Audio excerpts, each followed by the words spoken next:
Thanks, Kate. And thank you, Carlos and his family, for opening up their home for this event and so many events. As Kate said, my name is Mason Donovan. I'm running for District 7 Senate, which includes the great city of Laconia, and it goes down to Franklin, down to Webster, over to Andover, Gilford, Belmont. So if you live in any one of those towns, as well as the other towns, pick up a sign. It's a bright orange one. It's great for the fall, so it looks great in front of your house next to some pumpkins. Now, I had a different talk scheduled for today, and in light of recent events that we've been watching going on in D.C., Washington, D.C., on the news, I changed it, and because it struck a chord with me.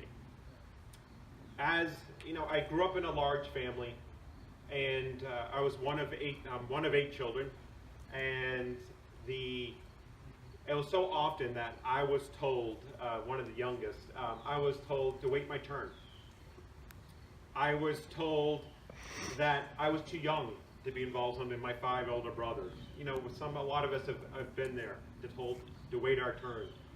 And I could never get my voice above that fray that was out there. Now, being gay and closeted in an Irish Catholic family, you can imagine what that also made one feel like.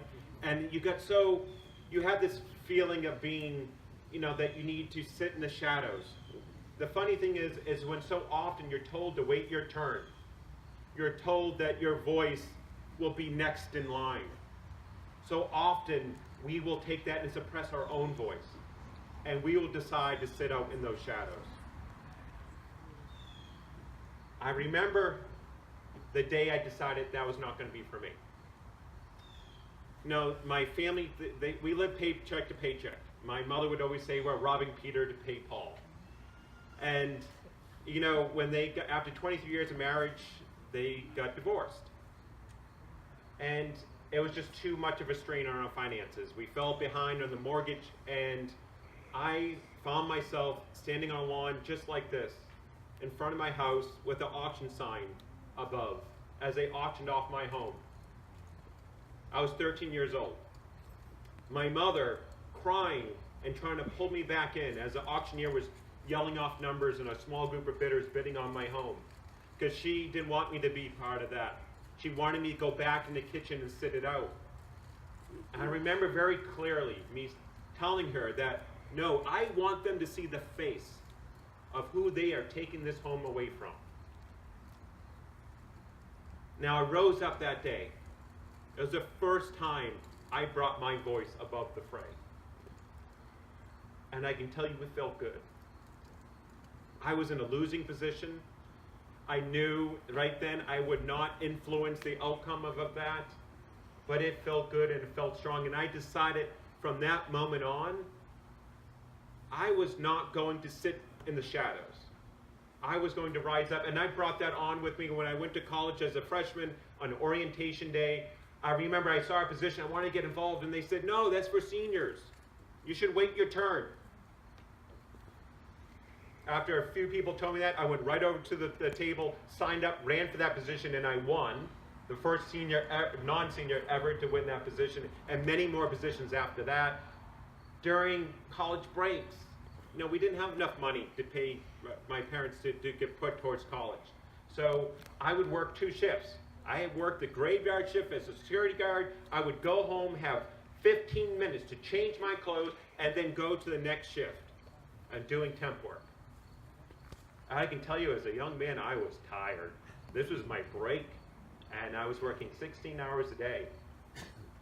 Probably getting about 3-4 hours of sleep a night, but I knew that I had to rise up because I did not want to be standing in front of my lawn again, having my house or any of my loved ones have their home auctioned off. When I came to New Hampshire over a decade ago, and I wanted to get involved in town politics, and decided I wanted to run for select board, a very well-meaning neighbor said, no, you have to wait. Get involved in committees first. You have to be here 10 years before you can run and make an influence. By that time in my life, if you tell me I can't do something, I rise up even faster. Now, it's one thing to rise up for yourself. It's quite another when you rise up for others. And so often, in that vein, so often women have been told that their voices and their word would not be heard or would not be put above that of a man's word, would not be even put on the equal footing of a man's word. And in all respects and purposes, women were told, sit down, put up, and shut up. That time is over. We see that time is over.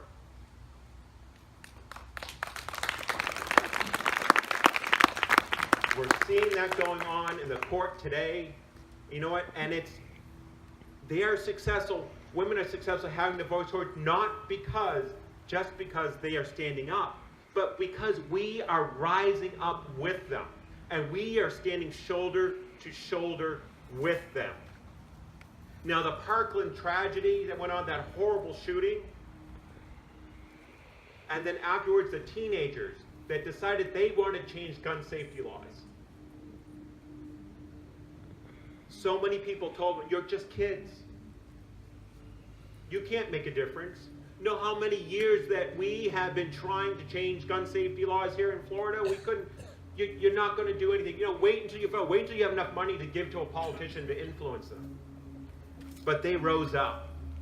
And again, and they were pushed down, and they rose up again, and they passed gun safety laws that nobody else could do in Florida because they would not stop rising up.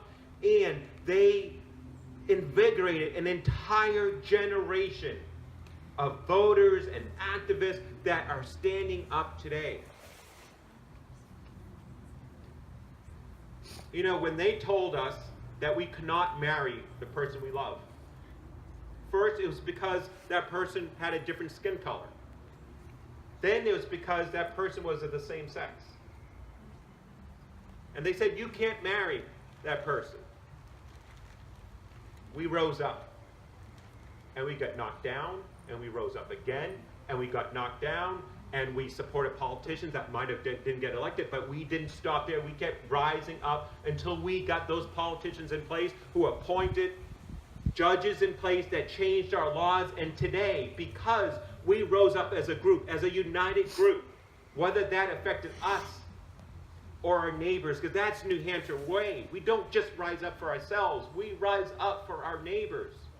And because of that, you get to marry who you love. I got to marry the man I love.